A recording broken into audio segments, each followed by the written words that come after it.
Subscribe करिए हमारे channel target UP TET CTET को और बेल आइकन को दबाइए।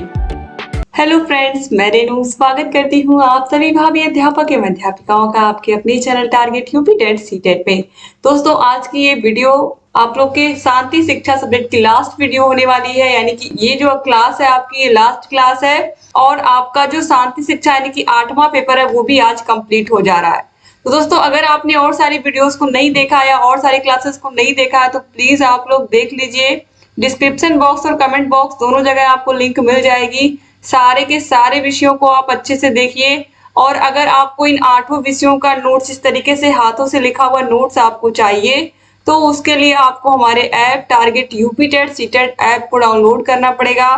ऐप की लिंक डिस्क्रिप्शन बॉक्स और कमेंट बॉक्स में मिल जाएगी। ऐप को डाउनलोड करने के बाद आपको कोर्स को परचेज करना पड़ेगा और 4th सेमेस्टर के कोर्स में आपको सारे विषयों की क्लासेस, सारे विषयों के चैप्टर वाइज टेस्ट, सारे विषयों के आपको प्रीवियस ईयर क्वेश्चन पेपर, राजन सीरीज की पूरी पीडीएफ, पवन सीरीज की पूरी पीडीएफ मिल जाएगी। सारे विषयों के मास्टर क्लास मिल जाएंगे। प्लस ऐप में कोई ऐड या कोई प्रचार नहीं आता है किसी भी वीडियो पर, केवल आप अपने 4th सेमेस्टर की तैयारी वहां पर करेंगे। तो इस तरीके से अगर आप ऐप से पढ़ते हो तो आपके 4th सेमेस्टर में अच्छे नंबर आने के बहुत अधिक चांसेस हैं। तो चलिए दोस्तों, यहाँ पर हम सबसे पहले पढ़ेंगे जाति के बारे में। ऑलरेडी कल हमने हिंसा क्यों होती है, हिंसा के क्या कारण हैं और हिंसा को कैसे हम कम कर सकते हैं, इन सब के बारे में हमने पढ़ा था। तो चलिए आज हम जाति के बारे में पढ़ेंगे, भ्रष्टाचार के बारे में पढ़ेंगे। तो देखिए, हमारे देश में बहुत सारी जातियों के लोग रहते हैं। तो देखिए, भारतीय समाज प्राचीन काल से ही जातियों में विभाजित है। जाति व्यक्तियों का वह समूह है जिसके अंतर्गत व्यक्ति को उसके जन्म के आधार पर सदस्यता दी जाती है, जिसके परिणाम स्वरूप उसके अधिकार और कर्तव्य निर्धारित होते हैं। जैसे कोई पांडे है, कोई शुक्ला है, कोई तिवारी है, कोई श्रीवास्तव है, कोई चौधरी है, कोई पाठक है। इस तरीके से सब लोग अपने अपने सरनेम के आगे अलग अलग अपने कास्ट को लगाते हैं और ये उनका एक समूह प्रदर्शित करता है। ठीक है, तो यही है जाति। अब जाति का अर्थ एवं परिभाषा। जाति शब्द अंग्रेजी भाषा के कास्ट का हिंदी अनुवाद है। अंग्रेजी के कास्ट शब्द की उत्पत्ति पुर्तगाली भाषा के कास्टा शब्द से हुई है, जिसका अर्थ है मत, विभेद, जाति आदि। देखिए, मजूमदार एवं मदान के अनुसार जाति एक बंद वर्ग है। सी कूले के अनुसार जब एक वर्ग पूर्णतः आनुवांशिकता पर आधारित हो तो हम उसे जाति कहते हैं। इस प्रकार जातिगत व्यवस्था भारत की एक चुनौती है। यह जातिवाद के रूप में पाई जाती है। जातिवाद के आधार पर समाज के विभिन्न वर्गों के बीच एक सामाजिक दूरी पाई जाती है तथा लोगों को असमान तरीकों से समाज में स्थान मिलता है। अब देखिए, जाति की क्या विशेषताएं हैं। जाति की संरचनात्मक तथा सांस्कृतिक विशेषताओं का उल्लेख इस प्रकार है। सामाजिक संस्तरण, ठीक है, फिर है समाज का खंडात्मक विकास, नागरिक एवं धार्मिक नियोगिताएं एवं विशेषाधिकार, जीवन व्यतीत करने के विशेष नियम, विवाह संबंधी प्रतिबंध, जन्मजात सदस्यता, फिर है व्यवसाय के अप्रतिबंधित चुनाव का अभाव और फिर लास्ट में है जाति का राजनीतिक स्वरूप। तो सबसे पहले हम जाति का राजनीतिक स्वरूप, जो 8वां पॉइंट है, पहले इसी के बारे में हम डिस्कशन करते हैं। तो जाति का राजनीतिक स्वरूप किस तरीके से होता है कि आप अपने समाज में देखते हो, अगर किसी जाति विशेष का कोई नेता है, कोई एमएलए है, कोई भी है, कोई नेता है, तो वो आप देखोगे कि अपनी जाति के लोगों के यानी कि अपने वर्ग समूह के लोगों को, अपनी जाति समूह के लोगों को वो अधिक तवज्जो देते हैं और उनके लिए वो ज्यादा चीजें करते हैं। तो ये चीजें क्या हो जाती है, एक तरीके से आप कह सकते हो कि लोग जाति में अभी भी हमारे देश में बहुत ज्यादा अधिक हद तक एक तरीके से बंधे हुए हैं। इसके अलावा दोस्तों यहाँ पर देखिए, और जाति विशेष में यहाँ पर देखिए किस तरीके से व्यवसाय आता है। तो बहुत सारी जातियों के लोग, जैसे अगर सुनार की हम बात करें तो सुनार जो होते हैं मैक्सिमम आप देखोगे उनकी सोने की दुकानें होती हैं, सोने चांदी की शॉप होती है, उनकी हीरे की शॉप होती है। और इसी तरीके से अगर बढ़ई जो शर्मा कहलाते हैं, अगर उनको आप देखिए तो वो लोग भी, बहुत सारे लोग ऐसे हैं जो अभी भी लकड़ी के काम करते हैं। ठीक है, इस प्रकार से नाई, जो नाई कास्ट के लोग होते हैं, वो अभी भी बहुत सारे लोग, उनका जो पुराने, जो उनके पूर्वज करते हुए चले आ रहे थे उसी काम को अभी भी वो लोगों के बाल बनाते हैं। जैसे कुम्हार हुए, कुम्हार क्या करते हैं, उनका काम बर्तन बनाना था, तो अभी भी वो क्या कर रहे हैं, उनके कुछ अभी भी जो उनके बच्चे हैं वो अभी भी क्या कर रहे हैं, वो बर्तन बनाने का काम कर रहा है मिट्टी के। तो इस तरीके से कुछ चीजें क्या है जातियों में जो बहुत अच्छी हैं, जो और उनको उनके कला को और आगे ले जा रही है अपने पूर्वजों की। ठीक है, लेकिन कुछ क्या है, कुछ कमियां भी हैं। तो देखिए इसके बाद यहाँ पर है किस प्रकार से जो शादी संबंधी नियम होते हैं वो भी क्या होते हैं, अलग अलग होते हैं। हर कास्ट में अलग अलग चीजें होती है। जाति धर्म में आप देखोगे अलग अलग प्रकार के रीति रिवाज होते हैं, अलग अलग प्रकार के रिचुअल्स होते हैं जो लोग निभाते हैं शादियों में। ठीक है, तो कभी कभी किसी किसी कास्ट में लोग दिन में शादी करते हैं, किसी किसी में रात में शादी करते हैं। ये अपना अपना क्या होता है दोस्तों, अपना अपना एक तरीके से हम कह सकते हैं कि उनका अपना जो बरसों से चला हुआ आ रहा है उनकी परंपरा, वो उसी को निभाते हैं। तो ये भी अलग अलग जातियों में आपको अलग अलग देखने को मिलता है। और जीवन व्यतीत करने के भी अलग अलग विशेष नियम है। हर जाति में अलग अलग लोगों का सोच है। ठीक है, लेकिन इससे जातियों से क्या होता है, जातियों से जो समाज है उसका खंडात्मक विकास होता है। एक व्यक्ति एक विशेष अपने जाति वर्ग के लोगों को लेकर के चलेगा और बाकियों को छोड़ देगा तो समाज का क्या होगा, खंडन ही तो होगा। समाज एकता में कैसे बंधेगा अगर लोग पांडे पांडे एक हो गए, तिवारी तिवारी, शुक्ला शुक्ला, इस तरीके से कि हम तो पंडित हैं, हम तो हरिजन है, हम तो कुर्मी है, इस तरीके से अगर लोग बंटने लग गए समाज में तो जो हमारा समाज है उसका एकीकरण कभी नहीं हो पाएगा। इसीलिए तो जो जाति व्यवस्था है इसको कभी भी सरकार या कोई भी कभी भी मोटिवेट नहीं करता है। ये हमारे समाज के लिए एक तरीके से हम कह सकते हैं अभिशाप ही है, जिसकी वजह से बहुत सारे लोगों का जीवन खराब हो जाता है और बहुत सारी चीजें होती हैं। आप सभी लोगों को बहुत सारी चीजें पता है दोस्तों, ज्यादा चीजें बताने की जरूरत नहीं है मुझे कि किस किस तरीके की समस्याएं आती हैं जीवन में। अब चलिए इसके बाद हम देखते हैं भ्रष्टाचार के बारे में। भ्रष्टाचार दो शब्दों से मिलकर के बना है, भ्रष्ट और आचार। यहाँ पर भ्रष्ट का अर्थ बिगड़ा हुआ या बुरा और आचार का अर्थ है आचरण से होता है, यानी कि भ्रष्ट का मतलब बिगड़ा हुआ, आचार का मतलब आचरण।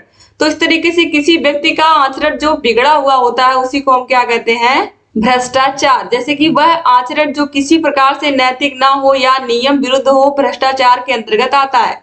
जब कोई व्यक्ति अपने स्वार्थ की पूर्ति हेतु कानून के नियमों को न मानते हुए उसके विरुद्ध कार्य करता है तो वह व्यक्ति भ्रष्टाचारी कहलाता है। तो इसके बारे में तो आप लोगों को पता ही है कि जो हमारा काम है अगर हम उसको नहीं कर रहे हैं, उसको भी करने के लिए हम पैसे ले रहे हैं, तो ये किस कैटेगरी में आएगा, ये भ्रष्टाचार की कैटेगरी में ही आएगा। आप किसी ऑफिस में चले जाइए, कहीं भी चले जाइए, तो आपको इस तरीके की चीजें देखने को मिलती हैं कि जो जिस काम के लिए जो व्यक्ति बना हुआ है उस काम को करने के लिए भी वो आपसे पैसे ले रहा है। तो यही क्या एक तरीके से भ्रष्टाचार है। अब देखिए भ्रष्टाचार के क्या कारण है। सबसे पहला कारण है दोस्तों, देखिए भौतिक वस्तुओं के लिए लोग ऐसा करते हैं। जैसे अगर कोई नौकरी कर रहा है तो उसकी बहुत सारे लोग ऊपरी कमाई पूछते हैं। तो ऊपरी कमाई क्या होती है, यही तो होती है लूट घसूट भ्रष्टाचार वाली कमाई, जिसको ऊपरी कमाई कहते हैं। तो ये किसके लिए होती है, हमारे पास बड़ी गाड़ी हो जाए, बड़ा घर हो जाए, बड़ा बंगला हो जाए, हमारे बच्चे बड़े स्कूल में जाएं, हम ऐसो आराम की जिंदगी जिए, हमारे घर में नौकर चाकर हो, यही सारी चीजें पाने के लिए लोग ऐसा काम करते हैं। बिना परिश्रम के धन कमाने की भी लालसा जिनकी होती है वो भी भ्रष्टाचार का काम करते हैं। कहीं चोरी कर लेंगे, कहीं कुछ कर लेंगे। नैतिक मूल्यों की कमी, बिल्कुल सही है, नैतिक मूल्यों की कमी है लोगों में, शायद तभी ऐसी घटनाएं आज हमें देखने को मिल रही हैं। फिर है झूठी प्रशंसा एवं सम्मान के लिए लोग ऐसा करते हैं, भ्रष्टाचार करते हैं। गरीबी और भुखमरी का भी एक कारण हो सकता है भ्रष्टाचार का। लचीली कानून व्यवस्था, ये तो आप लोगों को पता ही है कि किस तरीके से अगर किसी ने भ्रष्टाचार किया भी है तो किस तरीके से उसको कब तक उसको पुलिस ले जाती है, कब उसे जेल में बंद करती है। ये सारी चीजें बहुत लंबी चलती है और उससे पहले वो व्यक्ति पैसे दे करके बच जाता है। जनसंख्या वृद्धि भी भ्रष्टाचार का एक कारण है, क्योंकि लोगों के पास बहुत बहुत ज्यादा बेरोजगारी है। और ये मुझे बताने की जरूरत नहीं है आप लोगों को कितनी ज्यादा बेरोजगारी हमारे उत्तर प्रदेश में ही है। तो यह भी क्या है, एक कारण ही है। फिर है आठवां, राष्ट्रभक्ति का अभाव। ये बहुत इंपॉर्टेंट पॉइंट है, राष्ट्रभक्ति का अभाव। इसका मतलब क्या है कि लोगों के अंदर अगर देश प्रेम की भावना होगी तो वो अपने ही देश में ऐसे खराब चीजें नहीं करेंगे, खराब काम नहीं करेंगे। अब देखिए भ्रष्टाचार दूर करने के क्या क्या उपाय हैं, हम इसके बारे में देख लेते हैं। तो भ्रष्टाचार को दूर करने के निम्न उपाय है। सबसे पहला है कठोर नियम। जब किसी भी कोई गलती करता है तो उसको कठोर सजा दी जाएगी, कठोर नियम बना करके। तो जब गलती पर कठोर सजा दी जाएगी तो ऑलरेडी वो व्यक्ति वो गलती करेगा ही नहीं, भ्रष्टाचार करेगा ही नहीं। तो कठोर नियम बनने चाहिए जिससे भ्रष्टाचार कम हो। फिर है कर्मचारियों को पुरस्कृत किया जाए, अगर अच्छा काम करें तो उन्हें पुरस्कार दिया जाए। फिर है योग्यता के अनुसार वेतन देना, अगर योग्यता के अनुसार व्यक्ति को वेतन मिलेगा तो वह भ्रष्टाचार बिल्कुल नहीं करेगा, ये बिल्कुल सत्य बात है। फिर है बेरोजगारी एवं महंगाई। बेरोजगारी और महंगाई भ्रष्टाचार को दूर करने के उपायों में सबसे पहले आता है। अगर हमने बेरोजगारी पर कंट्रोल पा लिया, लोग सभी के पास रोजगार है और महंगाई कम है, तो भ्रष्टाचार अपने आप कम होगा। फिर है नैतिक मूल्यों का विकास। नैतिक मूल्यों का जब हमारे अंदर विकास होगा, हमें पता होगी कि हमें सही बोलना चाहिए, हमें झूठ नहीं बोलना चाहिए, हमें लोगों की मदद करनी चाहिए और हमेशा ईमानदारी से अपना काम करना चाहिए। अगर ये सारी चीजें हमें पता होंगी तो अपने आप सारी चीजें अच्छे से हो जाएंगी। फिर है जनसंख्या पर नियंत्रण करके। जनसंख्या पर किस प्रकार से हम नियंत्रण कर सकते हैं? जनसंख्या पर नियंत्रण के लिए बहुत सारी चीजें हैं दोस्तों। जिस तरीके से सरकार बहुत सारी योजनाओं के बारे में भी आप लोगों को बताती है, आप देखते होंगे टीवी में या टेलीविजन पर बहुत सारी चीजें दिखाती है। तो जनसंख्या पर नियंत्रण करके भी हम भ्रष्टाचार को दूर कर सकते हैं, क्योंकि जनसंख्या जितनी अधिक होगी, बेरोजगारी महंगाई उतनी ही अधिक बढ़ेगी। फिर है राजनीतिक हस्तक्षेप को समाप्त करके।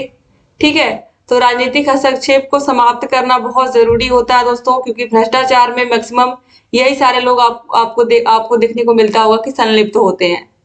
अब इसके बाद है सांप्रदायिकता। सांप्रदायिकता क्या है? देखिए, सांप्रदायिकता उस राजनीति को कहा जाता है जो धार्मिक समुदायों के बीच विरोध और झगड़े पैदा करती है। सांप्रदायिकता का अभिप्राय उस भावना से है जो धर्म, भाषा, क्षेत्र, संस्कृति, प्रजाति आदि की भिन्नता के कारण एक समूह को दूसरे समूह से अलग रहने या विरोध करने की प्रेरणा देता है। यानी कि सांप्रदायिकता हम कह सकते हैं एक प्रकार से हमारे समाज के लिए जहर का काम है, जो एक तरीके से क्या करता है, जो एक समूह को दूसरे समूह से अलग करने का काम करता है, एक दूसरे का विरोध करने का काम करता है। रैंडम हाउस डिक्शनरी के अनुसार संप्रदायवाद अपने ही जाति समूह के प्रति निष्ठा की भावना है, ना कि समग्र समाज के प्रति। यानी कि सिर्फ अपनी जाति के प्रति अच्छी भावना रखना, बाकी और सभी जातियों के प्रति एक तरीके से दुर्भावना रखना, तो ये अच्छी बात नहीं है और यही सांप्रदायिकता है। सांप्रदायिकता की विशेषताओं में देखिए, यह धर्म से संबंधित होता है, किसी एक धर्म से पर्टिकुलर, और हमेशा अपने आप को श्रेष्ठ की हमारा ही धर्म श्रेष्ठ है, हम ही सबसे अच्छे हैं। फिर है और दूसरे धर्मों की अपेक्षा अलगाव से रहना, अलग अपने आप को अलग करके अपने धर्म को, क्षति का भय होता है इसमें, तिरस्कार एवं घृणा की भावना होती है सांप्रदायिकता के अंतर्गत, अनुकूलन का अभाव होता है, यानी कि लोग घुल मिल करके नहीं रह पाते हैं, धार्मिक कट्टरता होती है। फिर सांप्रदायिकता के क्या कारण हैं, चलिए देख लेते हैं और इसके क्या दुष्परिणाम है। तो सांप्रदायिकता के कारण की अगर हम बात करें तो देखिए, सांप्रदायिकता के कारणों में फूट डालो और राज करो की नीति, जो कि जैसा मैंने आपको पहले की क्लासेस में भी बताया है कि अंग्रेज पहले क्या करने आए थे हमारे देश में, पहले वो व्यापार करने आए थे, लेकिन धीरे धीरे उनकी लालच बढ़ती गई और उन्होंने फूट डालो और राज करो की नीति को अपना करके पूरे देश पर धीरे धीरे अपना कब्जा कर लिया और पूरे देश पर इन्होंने अधिकार कर लिया और पूरे देश को ये चलाने लगे। फिर है मनोवैज्ञानिक कारण, इसके बाद है जाति व्यवस्था, सांप्रदायिक संगठन, फिर है धार्मिक कारण, फिर है असामाजिक तत्व। ये सब सांप्रदायिकता के कारणों में आते हैं। अब देखिए, जो समाज में सांप्रदायिकता है इसको हम दूर कैसे कर सकते हैं? राष्ट्रीय एकता में सांप्रदायिकता के दुष्परिणाम क्या है, ये हम देखते हैं दोस्तों कि सांप्रदायिकता अगर हमारे समाज में है तो इसका क्या दुष्परिणाम हमें देखने को मिलेगा। यह राष्ट्रीय एकता में बाधक है, क्योंकि यहाँ पर कोई विशेष अपने धर्म को लेकर के चल रहा है, उसे देश से कोई मतलब नहीं है, उसे किसी चीज से कोई मतलब नहीं है, तो ये बिल्कुल राष्ट्रीय एकता में बाधक है। तनाव एवं संघर्ष को ये जन्म देती है, असुरक्षा की भावना को जन्म देती है, लोग भड़काऊ भाषण दे देते हैं और उसकी वजह से बहुत सारे ऐसे वर्ग के लोग होते हैं जो परेशान हो जाते हैं और वह उस धर्म के प्रति घृणा रखने लगते हैं। इसके बाद देखिए, भीषण नरसंहार, इसके बाद है आर्थिक विकास में बाधक और पारिवारिक विघटन। अब आर्थिक, यहाँ पर देखिए भीषण नरसंहार का मतलब क्या होता है, बहुत सारे लोगों की इसमें जान भी चली जाती है। इससे कभी कभी आप देखते हो कहीं कहीं हिंदू मुस्लिम दंगा हो जाता है, तो ये अच्छी बात नहीं है। इसमें बहुत सारे निर्दोष लोगों की जान चली जाती है, बहुत सारे जो परिवार हैं वो बर्बाद हो जाते हैं। ठीक है, तो इस तरीके से जो सांप्रदायिकता है ये बिल्कुल अच्छा तो मैं नहीं कहूंगी, और इसको और यहाँ पर आप देख ही सकते हैं कि इसके क्या क्या दुष्परिणाम हम आने वाले समय में और देखेंगे। पारिवारिक विघटन, जैसे आप देख रहे हो कि परिवार पहले संयुक्त परिवार होता था, अब संयुक्त परिवार बहुत कम रह गए हैं दोस्तों, अब एकल परिवार ही आपको देखने को मिलते हैं चारों तरफ लगभग, जिसमें माता पिता और उनके बच्चे होते हैं। तो ये भी क्या, ये भी सांप्रदायिकता की ही देन है कि इस तरीके से लोग कहीं ना कहीं, सांप्रदायिकता में हम कह सकते हैं अपने जाति, अपने धर्म, अपने समूह के लोगों के प्रति ही प्रेम रहेगा, बाकी और किसी के प्रति कोई प्रेम नहीं रहेगा। तो इस तरीके से दोस्तों पूरा का पूरा 8वां पेपर आपका कंप्लीट हो गया। उम्मीद करती हूँ वीडियो आपको पसंद आई होगी, अच्छी लगी तो लाइक कर दीजिएगा, चैनल को जरूर सब्सक्राइब करिएगा और पूरा का पूरा सब्जेक्ट शांति शिक्षा पढ़ करके आपको कैसा लगा जरूर बताइएगा।